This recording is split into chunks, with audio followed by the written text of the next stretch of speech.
Whitefoot the Woodmouse by Thornton W. Burgess. Chapter 23. Whitefoot Spends a Dreadful Night.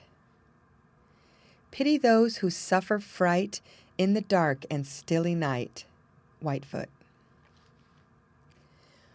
One night of his life Whitefoot will never forget so long as he lives. Even now it makes him shiver just to think of it. Yes, sir, he shivers even now whenever he thinks of that night.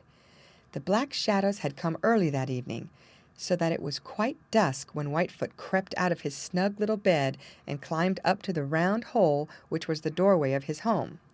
He had just poked his nose out that little round doorway when there was the most terrible sound. It seemed to him as if it was in his very ears, so loud and terrible was it.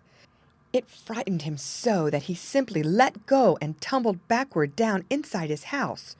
Of course, it didn't hurt him any, for he landed on his soft bed. Hoo, hoo, hoo, hoo, hoo, came that terrible sound again, and Whitefoot shook until his little teeth rattled.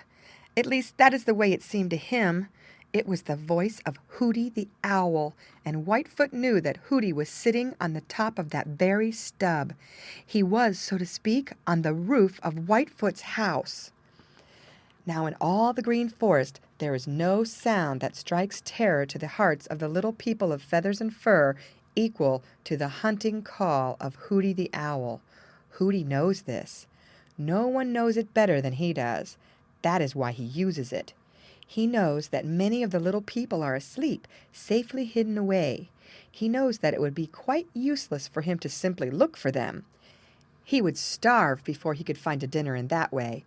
But he knows that anyone wakened from sleep in great fright is sure to move, and if they do this, they are almost equally sure to make some little sound.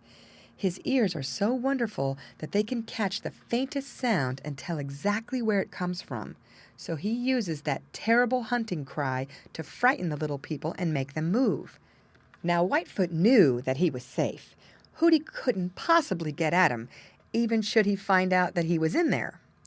There was nothing to fear, but just the same, Whitefoot shivered and shook and jumped almost out of his skin every time that Hooty hooted. He just couldn't help it. "He can't get me. I know he can't get me. I'm perfectly safe. I'm just as safe as if he were miles away. There's nothing to be afraid of. It's silly to be afraid. Probably Hooty doesn't even know I am inside here. Even if he does, it doesn't really matter." Whitefoot said these things to himself over and over again.